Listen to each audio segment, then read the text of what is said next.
Hello दोस्तों, तो आज हम बात करने वाले हैं 2017 में रिलीज हुई हॉरर थ्रिलर मूवी जीपर्स क्रीपर्स 3 के बारे में। इस मूवी के डायरेक्टर है विक्टर सैल्वा और इसमें मुख्य भूमिका में है स्टैन शॉ, ब्रैंडन स्मिथ इत्यादि। आगे बढ़ने से पहले आपसे एक छोटी सी रिक्वेस्ट है, अगर आपको ये वीडियो पसंद आता है तो इस वीडियो को लाइक और चैनल को सब्सक्राइब जरूर कीजिएगा। और अगर आपको और भी मूवीज के बारे में जानना है तो आप चैनल के प्लेलिस्ट में जाकर और भी वीडियो देख सकते हैं। तो अब इसकी कहानी पर बात करते हैं। अब यह कहानी पहली मूवी की घटनाओं की बात की है, मतलब यह मूवी इस सीरीज की दूसरी मूवी होगी और इस सीरीज की दूसरी मूवी इस सीरीज की तीसरी मूवी होगी। तो कहानी की शुरुआत में हमें एक आदमी दिखाया जाता है जो रास्ते पर भाग रहा है और क्रीपर उसका पीछा कर रहा है। तो वहां पर एक गाड़ी आ जाती है जिसमें केनी नाम का एक लड़का बैठा है। तो केनी कुछ कर पाता इससे पहले ही क्रीपर उस आदमी को हवा में उड़ाकर ले जाता है। फिर ऊपर से उस आदमी की मशेटी और साथ ही में क्रीपर का कटा हुआ हाथ नीचे गिरता दिखता है। अब कहानी 23 साल आगे दिखाई जाती है, जहाँ वर्तमान समय में पुलिस को क्रीपर का ट्रक मिल चुका है और उसमें कई लाशें भी है। वहाँ पर सार्जेंट ट्यूब्स है जो वहाँ के सीनियर ऑफिसर है और उनका रोल ब्रैंडन स्मिथ ने निभाया है। फिर वहाँ पर शेरिफ डैन भी आ जाते हैं जिनका रोल स्टैन शॉ ने निभाया है। तो शेरिफ डैन टिप्स को क्रीपर के बारे में बताते हैं। फिर बाद में ऑफिसर फ्रैंक और ऑफिसर लैंग उस ट्रक को जब्त करके ले जा रहे होते, तब रास्ते में ही क्रीपर आ जाता है और ऑफिसर फ्रैंक को मारकर अपने ट्रक के साथ वहां से चला जाता है। फिर अगले दिन हमें एक घर दिखाया जाता है जहाँ गेलन अपनी नाती एडी के साथ वहां रहती है। उनके बेटे केनी को क्रीपर ने 23 साल पहले मार दिया था, जिसे हमने मूवी की शुरुआत में देखा था। तो सुबह गेलन घर के बाहर आ जाती है तो उसे अपने बेटे केनी की आत्मा नजर आती है। तो केनी की आत्मा उसे क्रीपर के बारे में चेतावनी देती है। उनकी नाती यह सब देखती है तो उसे गेलन की चिंता होने लगी है। फिर वो अपने घोड़ों के लिए घास लाने गांव में चली जाती है।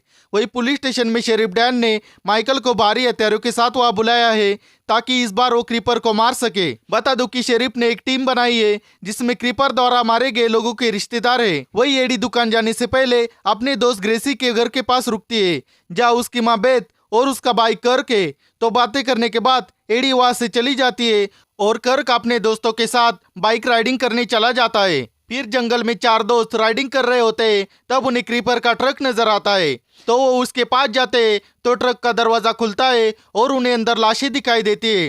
फिर वो डर कर वहां से भागने की कोशिश करते हैं, लेकिन तभी ट्रक से एक भाला निकलता है जो कर्क के पैर में घुस जाता है। तो यह देखकर उनमें से एक दो डर कर उन्हें छोड़कर भाग जाता है और बाकी 2 दोस्त कर्क को छुड़ाने की कोशिश करते हैं। लेकिन तब तक क्रीपर वहां पर आ जाता है और एक ही भाले से उन 2 दोस्तों को मार देता है। फिर कर बेहोश हो जाता है तो क्रीपर उसे मरा हुआ समझकर उसे ट्रक के अंदर बंद कर देता है और उस चौथे दोस्त को भी पकड़ लेता है जो भाग रहा था। वही दूसरी तरफ जब एडी दुकान पर पहुंचती है तो वह उसकी मुलाकात बड़ी से होती है। बता दूं कि बड़ी एडी को पसंद करता है, पर एडी के पास पैसे ना होने के कारण बड़ी के पिता उसे घास नहीं देते। फिर वो नाराज होकर वहां से चली जाती है। तो बड़ी अपनी गाड़ी में घास भर के उसके घर जाता है। तो वहां पर बड़ी को गेलन के हालत के बारे में उसे पता चलता है। फिर वो दोनों वहां से चले जाते हैं। वही गेलन घर से थोड़ी दूर खोद रही होती है जहाँ उसे केनी की आत्मा नजर आई थी। तो खोदने के बाद उसे जमीन में क्रीपर का हाथ मिलता है जो अभी भी जिंदा है और उसे केनी ने ही वहां छुपा कर रखा था। तो गेलन जब उस हाथ को छूती है तो सपने में उसे क्रीपर के बारे में सब कुछ पता चल जाता है। वही एडी और बड़ी जब जा रहे होते तब वे देखते कि ग्रेसी के घर पर काम करने वाले लोग चुप कर बैठे और डरे हुए हैं।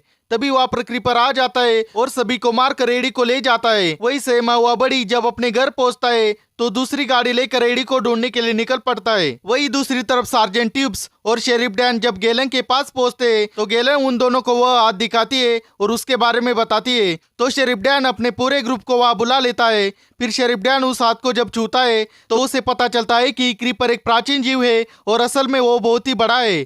फिर वहां पर रेडियो पर क्रीपर के बारे में सबको पता चलता है तो सभी उसे मारने के लिए निकल पड़ते हैं। वही क्रीपर के ट्रक में एडी और कर्क बंद होते हैं। तो क्रीपर के जाने के बाद वह अपने आप को छुड़ाते और वहां से निकलने की कोशिश करते हैं, लेकिन तभी एक लोहे की रॉड कर्क के सिर में घुस जाती है और वहीं पर वो मारा जाता है।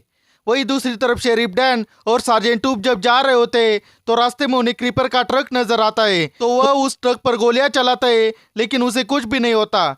फिर माइकल भारी मशीन गन लेकर सामने से आ रहा होता है तो उसे क्रीपर का ट्रक नजर आता है। तो वो उस मशीन गन से क्रीपर के ट्रक पर हमला कर देता है, लेकिन उससे गोलियां टकरा कर वापस उसे ही लगती है और उसके गाड़ी का एक्सीडेंट हो जाता है और वहीं पर माइकल मारा जाता है।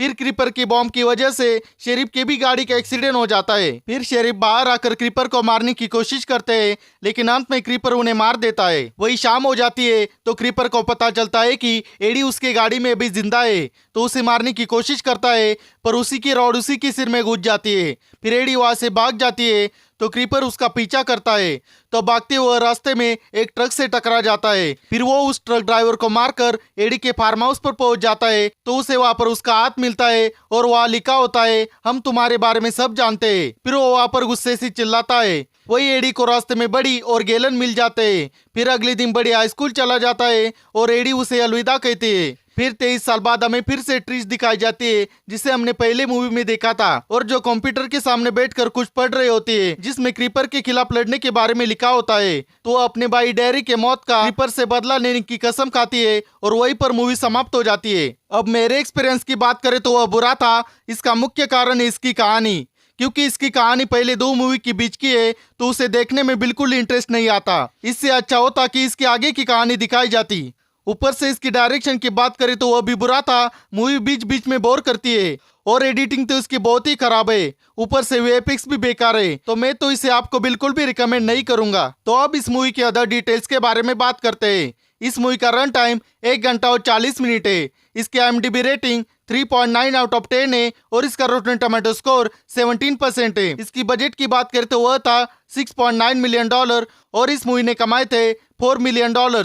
इसकी पेरेंटल गाइडेंस की बात करें तो इसमें कोई न्यूडिटी नहीं है, और वायलेंस की बात करें तो इसमें थोड़ा बहुत खून खराबा दिखाया गया है, तो आप इसे परिवार के साथ नहीं देख सकते। और लैंग्वेज की बात करें तो यह मूवी सिर्फ इंग्लिश में ही अवेलेबल है, यह मूवी हिंदी में अवेलेबल नहीं है। तो दोस्तों, इस वीडियो में बस इतना ही। अगर आपने यह मूवी देखी है तो आप अपना एक्सपीरियंस कमेंट सेक्शन में ज़रूर शेयर करें, और अगर आपको ये वीडियो पसंद आता है तो इस वीडियो को लाइक करके अपना प्यार ज़रूर दिखाइए, और चैनल को सब्सक्राइब करके सपोर्ट ज़रूर कीजिएगा। मिलते हैं अगली वीडियो में। Good bye.